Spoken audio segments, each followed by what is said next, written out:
What's going on, everybody? It's Davey from the 80s, and you are now entering the Cinema Chop Shop. So park your ass right there. And while you're there, go ahead and hit that subscribe button. Do it. What are you waiting for? And then also hit a like and then share this video. You know, we're trying to build a community over here. So today, what are we talking about? Well, I told you guys I was going to do this, and eventually I'm getting back to it, but time for that Mindhunters Season 2 review. Now, we binge watched this, but I didn't get a chance to actually doing the Season 2 review, but now I'm here, so let's get into this. So, if you haven't already saw my Mindhunters Season 1 review, go ahead and do that.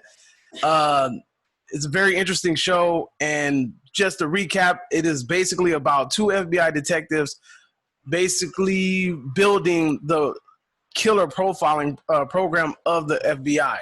Now, Season 2, let's talk about the good in Season 2.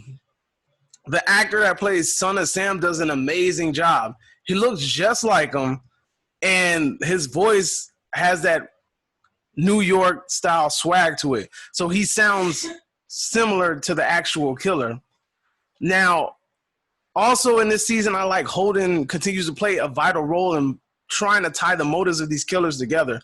He is very integral to the story. If he was not in this show, in all honesty, the show wouldn't be as interesting. The way Holden brings it together and ties all the clues together basically makes this show what it is. So without Holden, you don't really have a show.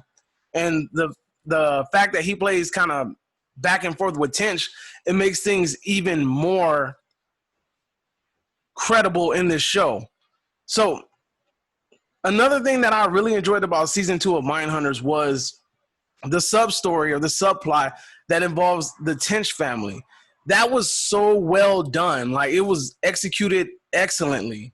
And it was done. It was really, really interesting storyline to follow. And it's kind of something that's hinted at in Season 1, but we don't really get to see it come into fruition until Season 2.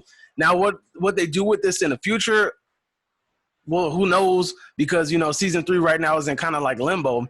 But I really like where they're going with Tench's family issues. I like the drama that's centered around that. A lot of these characters in the show kind of lack that importance outside of their role with the FBI. Tench and Holden are, in my opinion, the only two that really hold that credibility, but we'll talk about that later. In Season 2, they follow the Atlanta child murder cases, and I like how they really tried to stick to the particulars of this case. They tried to keep it true at heart and the complications that they had with this case. Now, I'll go into that a little bit later, but I like how they stayed true to the story in this season. Like, they didn't kind of like try to fabricate something and make things up. They really tried to keep it true to heart. Now, the actor that plays Wayne Williams, and if you don't know who Wayne Williams is, either watch the show or look him up, but he looks just like him. The people or the makeup team or the dressing team behind putting these actors into these bodies of these serial killers are amazing. They act and they sound and they look just like them. So kudos to the actors, kudos to the staff for doing an amazing job at getting them dressed and their appearance, sorry about that, down pat. Now, the coup de grace. The actor that plays Charles Manson, who was actually Charles Manson in that Quentin Tarantino film, Once Upon a Time in Hollywood, same actor, he reoccurs his character in this TV show. He does a freaking amazing job at as Manson, trying to get you to dive into his character and the psyche of Manson and how he manipulated people and who he was and how he kind of spoke in riddles. To me, he did a very, very good job at Charles Manson, and I honestly want to see a full-length film about Charles Manson starring him. I think that'll be amazing. Now, let's talk about the bad. And then for those of you that are new to this, the bad are things that I feel like are bad to the story, but they're not something that's going to make me check out. that's going to be like, all right, I can't watch the show no more. It's horrible. It's kind of like teetering on the edge. It's the unforgivable sin, as I like to call it, right? One of the bad things is that BTK has been teased a lot in this series, but unfortunately he's not introduced fully into the show yet. Yeah, he's been kind of like hinted at, and the story is kind of like hinted towards him and shown little snippets of him, but he's still, even at the completion of season 2, he hasn't made a full appearance onto the show, right? Like, it's not about him yet. So hopefully in season 3, when we get that, he's going to be there. Another bad thing is that the Atlanta murder case seemed like it dragged a lot longer than it should have. It felt it felt like they elongated it, and they didn't really have to, but it wasn't something that was completely terrible, but it was something that I noticed. Although he's not the greatest character, Barney seems like a better fit with the gang than Wendy and Greg. Wendy and Greg have yet to convince me that they are long-standing characters in this franchise. They still don't make me care about them. Greg really doesn't make me care about him. I mean, there's not really character development for him in the season either.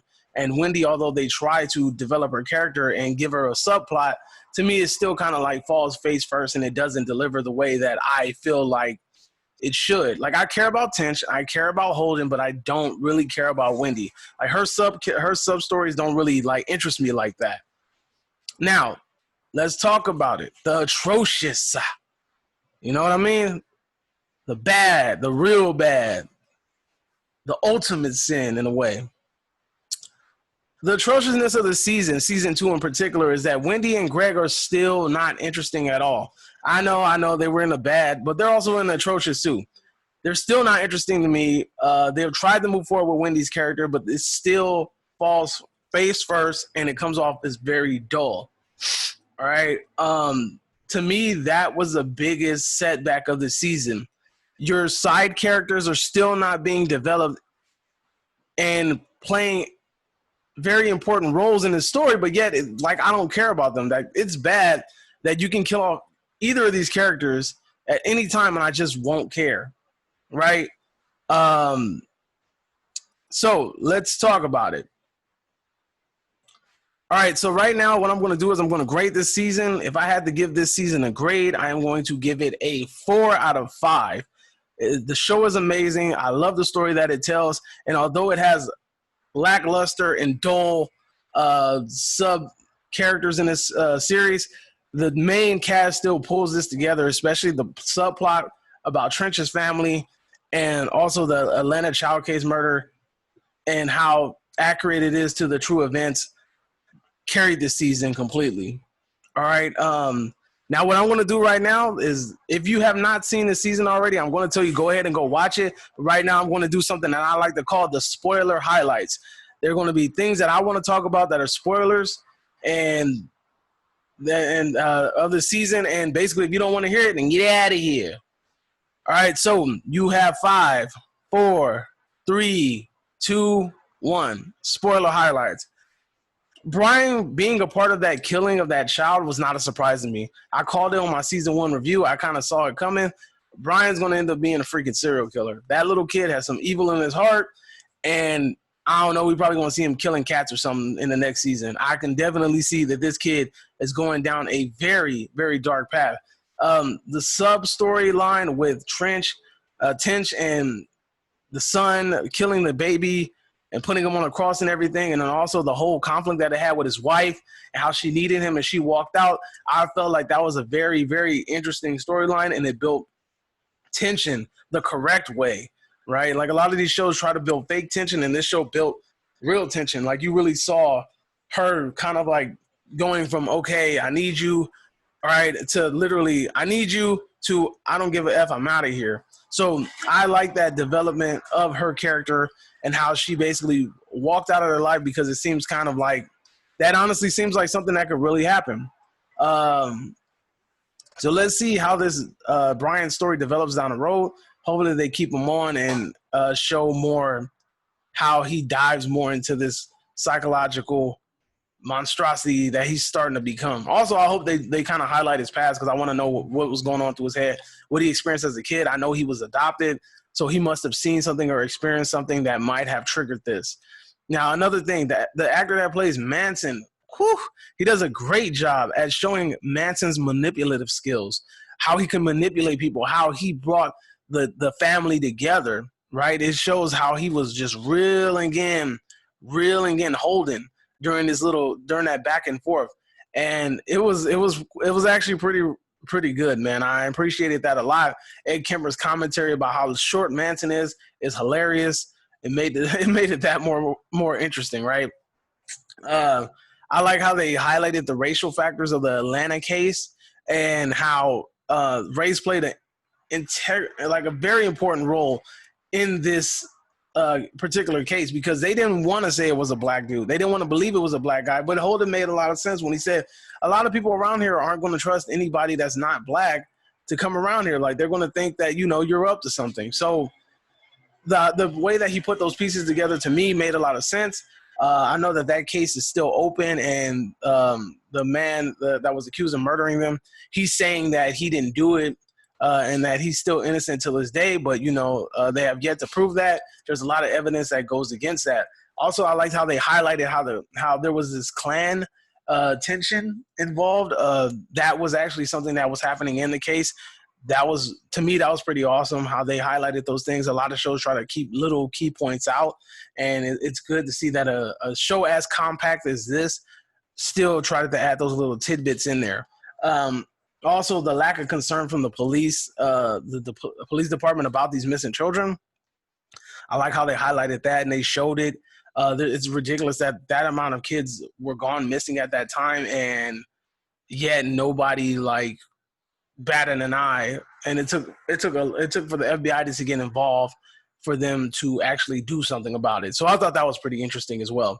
Now, Shepard retiring needed to happen, in my opinion, because basically him being a part of the story would have slowed down the department from being developed. So in order for the story to go on, Shepard needed to go. We wouldn't be able to have any more of these.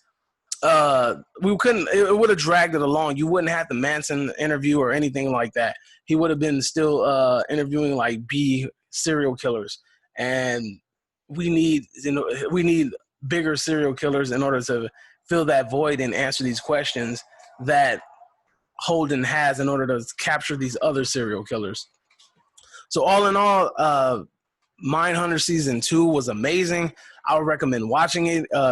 If you haven't done so already, go check out my Mindhunters Season 2 review. That's up on my channel. And hit that subscribe button on the way out. And you are now exiting the Cinema Chop Shop. This is David from the 80s. Adios.